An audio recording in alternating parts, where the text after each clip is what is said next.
할렐루야, 사랑하는 LA 베이직교회 가족 여러분, 오늘도 주님과 함께 굿모닝입니다. 오늘 하루도 말씀과 함께 시작하는 여러분들을 주님의 이름으로 축복합니다. 오늘 우리에게 주시는 하나님의 말씀은 공동체 성경 읽기에서 제공하는 골로새서 4장 1절에서 6절 말씀을 함께 영상을 보면서 읽도록 하겠습니다. 상전들아, 의와 공평을 종들에게 베풀지니 너희에게도 하늘의 상전이 계심을 알지어다. 기도를 계속하고 기도에 감사함으로 깨어 있으라. 또한 우리를 위하여 기도하되 하나님이 전도할 문을 우리에게 열어주사 그리스도의 비밀을 말하게 하시기를 구하라. 내가 이 일 때문에 매임을 당하였노라. 그리하면 내가 마땅히 할 말로서 이 비밀을 나타내리라. 외인에게 대해서는 지혜로 행하여 세월을 아끼라. 너희 말을 항상 은혜 가운데서 소금으로 맛을 냄과 같이 하라. 그리하면 각 사람에게 마땅히 대답할 것을 알리라. 아멘. 기도하겠습니다. 참 좋으신 하나님 감사합니다. 오늘도 말씀하신 주님 앞에 우리가 서게 하시고 하루를 시작하게 하시는 은혜 감사합니다. 오늘도 변함없이 우리 가운데 말씀하신 그 말씀 앞에 우리가 깨닫고 순종함으로 오늘도 힘차게 하루를 시작하며 나아갈 수 있도록 함께하여 주옵소서. 오늘도 주님이 말씀하시면 저희들이 듣겠사오니 말씀하시고 깨닫게 하여 주옵소서. 감사하며 예수님의 이름으로 기도합나이다. 아멘. 우리는 흔히 전도러 가면 전도지를 돌리거나 노방전도를 하는 장면을 떠올리게 됩니다. 물론 그것도 참 중요하지만 사도 바울이 오늘 본문에서 강조하는 이 전도의 핵심은요, 바로 그리스도인의 라이프 스타일입니다. 영국의 설교가 찰스 스펄전은 이렇게 말했습니다. 세상 사람들은 4복음서를 읽지 않는다. 그들은 5번째 복음서인 당신의 삶을 읽고 있다. 골로새서 3장까지는 우리가 무엇을 믿는가라는 교리적 기초를 잘 다졌다면요, 이제 4장부터는 그 믿음을 가지고 세상에서 어떻게 살 것인가 라는 실천적 지침을 주고 있습니다. 특히 우리가 가장 많은 시간을 보내는 일터 또는 우리가 함께하는 관계를 맺는 장소겠죠. 그리고 매일 사용하는 언어를 통해서 어떻게 복음의 향기를 풍기며 살아가야 하는지를, 그래서 성도의 품격이란 말씀으로 함께 묵상하고자 합니다. 오늘 본문 말씀을 묵상하면서 발견하게 된 것이 있는데 그것은 바로 성도의 품격이라는 것입니다. 그것 중 첫 번째는 바로 일터에서의 품격입니다. 우리 함께 1절을 볼까요? 상전들아, 의와 공평을 종들에게 베풀지니 너에게도 하늘의 상전이 계심을 알지어다. 당시 로마 사회에서는 종이 있었던 그런 시대잖아요. 그래서 노예인데요. 종은 주인의 재산에 불과했습니다. 주인이 종을 때리거나 죽여도 법적 처벌을 받지 않던 그런 때였어요. 그런 시대였습니다.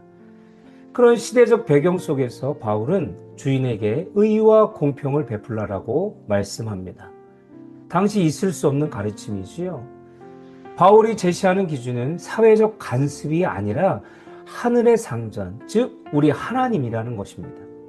직장에서 부하 직원을 대할 때 혹은 계약 관계에서 상대방을 대할 때 우리가 기억해야 할 사실이 있습니다. 나 역시 하나님의 종이며 언젠가 그분 앞에서 내 행실에 대해서 결산할 날이 온다는 점을 꼭 기억하셨으면 좋겠습니다. 세상은 이익을 위해 사람을 많이 이용을 합니다. 어떻게 하면 내가 이익을 얻기 위해서 수많은 사람들을 부리고 그들을 갑질을 하면서 이용을 합니다. 그런데 성도는 다른 사람들의 이익을 위해 내 손해를 감수할 수 있는 사람들이 바로 성도라는 것이지요.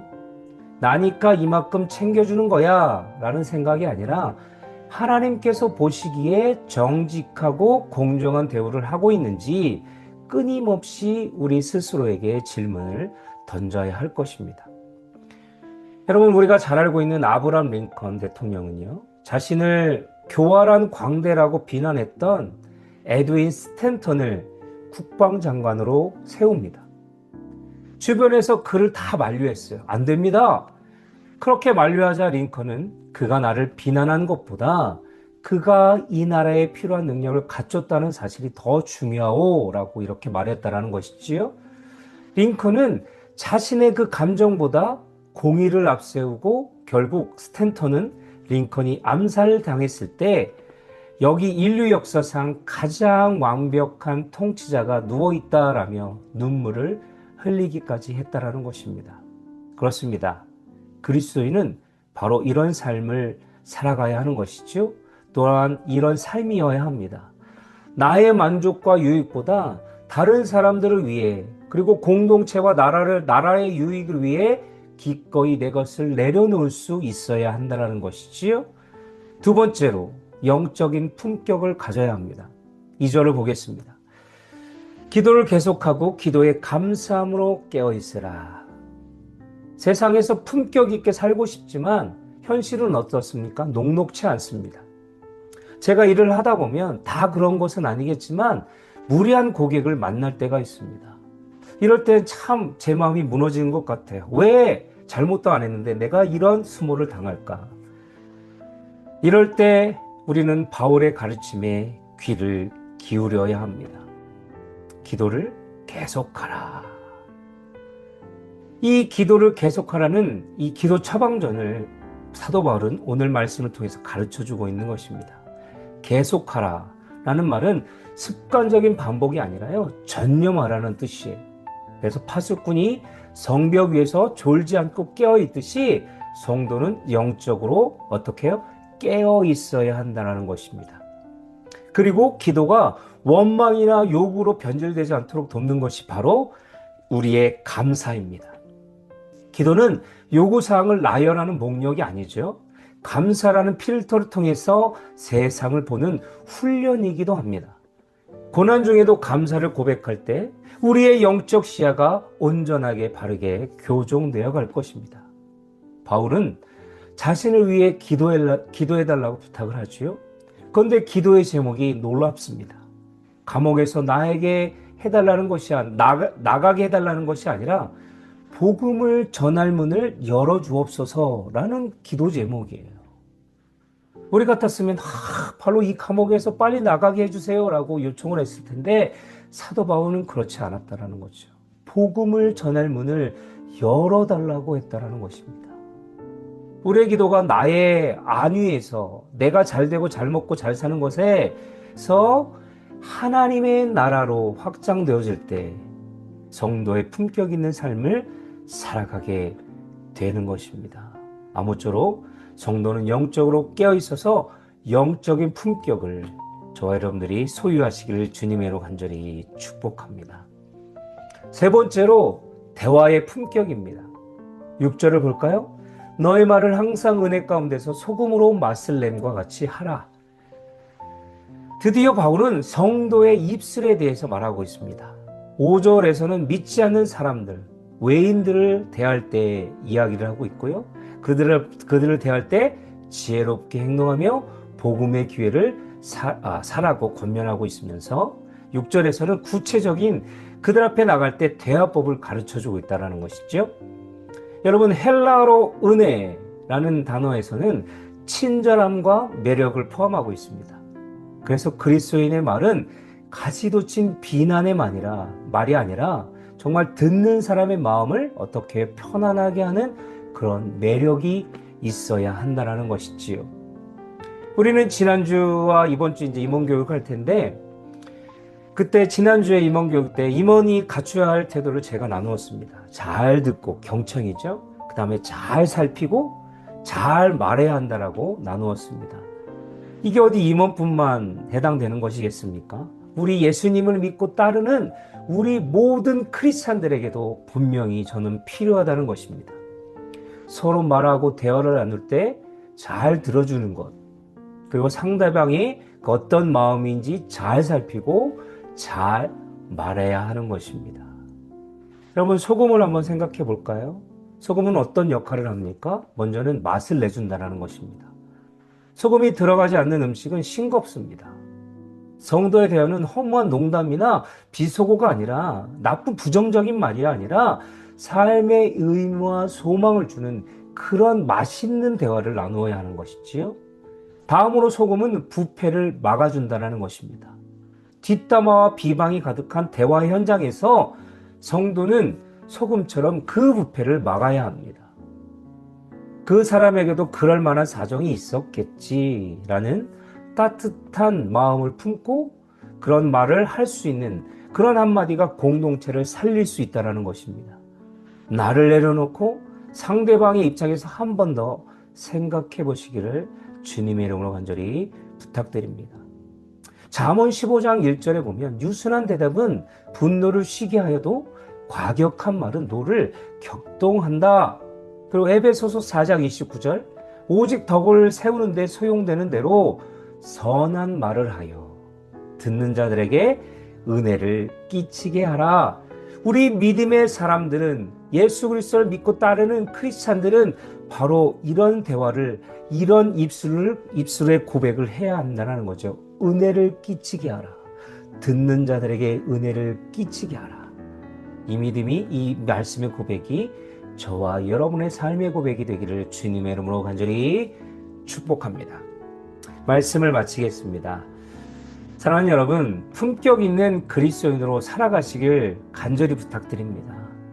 그리스도인의 품격은 두 가지 방향으로 나타나요. 첫째는 아래로 흐르는 정의입니다. 내가 가진 권위와 힘을 나보다 약한 사람들을 위해서 공정하게, 공평하게 사용하는 것이고요. 둘째는 밖으로 오르는 지혜로운 언어입니다. 기도로 충전된 마음을 가지고 만나는 사람들에게 소금처럼 맛깔나고 은혜로운 말을 건네는 것이지요. 여러분, 중국의 내륙 선교사였던 허드슨 테일러가 있습니다. 허드슨 테일러는 한 청년으로부터 이런 질문을 받게 되는데요. 선교사님, 예수님을 믿기로 결정하기 전에 성경을 얼마나 공부해야 할까요? 그러자 테일러는 방긋 웃으며 물었습니다. 청년, 촛불은 언제 빛을 발합니까? 다 타들어갔을 때입니까? 아니면 불이 붙었을 때입니까? 청년이 불이 붙었을 때입니다 라고 대답하자 테일러는 이렇게 말했습니다. 네, 그렇습니다. 당신이 오늘 예수님의 사랑을 깨달았다면 오늘부터 당신의 삶은 빛이 되어야 합니다. 사랑하는 여러분, 여러분의 일터는 선교지이고요. 여러분의 입술은 복음의 통로입니다. 그리고 여러분의 삶은 주님을 전하는 전도지 역할을 하는 것입니다. 일터의 품격, 영성의 품격, 언어의 품격을 모두 갖추셔서 이번 한 주간 무례한 세상 속에서 가장 친절하고 공평하면서 소금처럼 맛깔나는 대화를 이어가는 품격 있는 그리스도인으로 살아내시기를 주님의 이름으로 간절히 부탁을 드립니다. 기도하겠습니다. 사랑과 은혜가 풍성하신 하나님 아버지, 오늘 골로새서 말씀을 통해 세상 속에서 살아가는 성도의 참된 품격이 무엇인지 깨닫게 하시니 감사합니다. 주님, 참된 품격 있는 그리스도인이 되어서 우리의 일터가 선교지가 되게 하시고 내가 가진 힘을 나보다 약한 이들을 위해 공평하게 사용하면서 하늘의 것을 바라보고 하나님만을 의식하는 청지기의 삶을 살아갈 수 있도록 주님 도와주옵소서. 무엇보다 우리의 입술에 소금을 뿌려서 비난과 험담이 가득한 세상 속에서 사람을 살리고 공동체를 살리며 위로하는 맛깔나는 언어를 사용하게 하여 주옵소서. 주님, 이번 한 주간 우리 살아가는 LA 베이직교회 성도님들이 그리고 이 말씀을 듣는 모든 성도님들이 우리의 삶이 누군가에게 예수님을 보여주는 전도지로서의 삶을 살아갈 수 있도록 하여 주옵소서. 모두 우리를 신앙의 품격을 소유한 자로 살아가길 원하시며 우리에게 베풀어 주신 은혜를 기억하며 사랑하신 예수 그리스도를 받도록 간절히 기도합나이다. 아멘.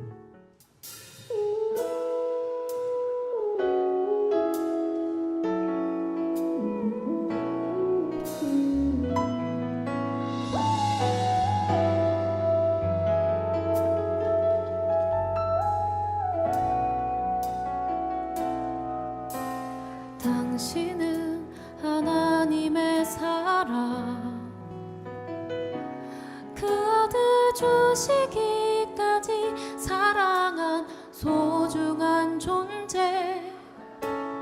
당신의 그 삶을 통하여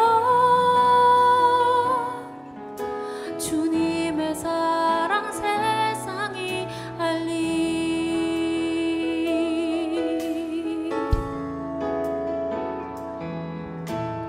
당신은 하나님의 사랑, 그 아들 주시기까지 사랑한 소중한 존재. 당신의 그 삶을 통하여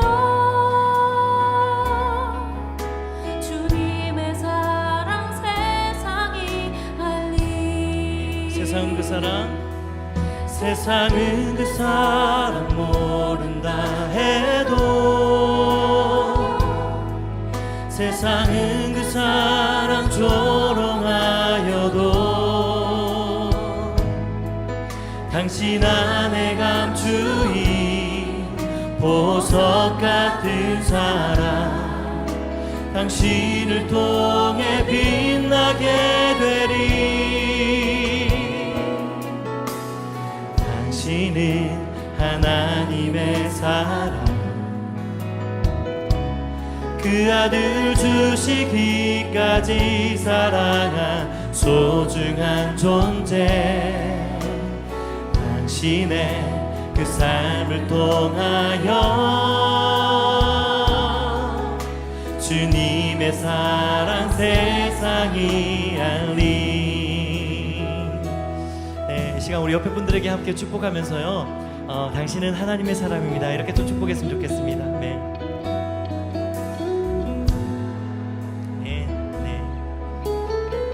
다시 한번 축복할 때 우리 앞뒤로 당신은 가장 소중한 사람입니다, 이렇게 한번 축복할까요? 네. 당신은 가장 소중하신 사람입니다. 네, 맞습니다.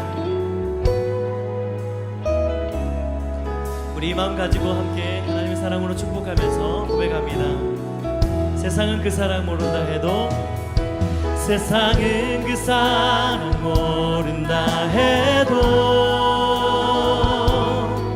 세상은 그 사랑 조롱하여도,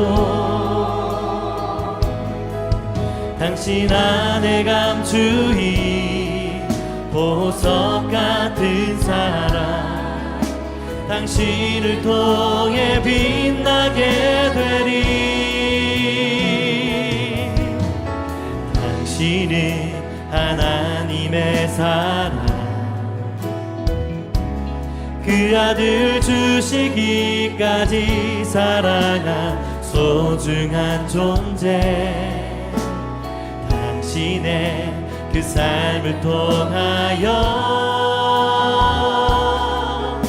주님의 사랑 세상이 알리. 우리 옆에 분들 향해 당신의 그 삶을 통하여, 당신의 그 삶을 통하여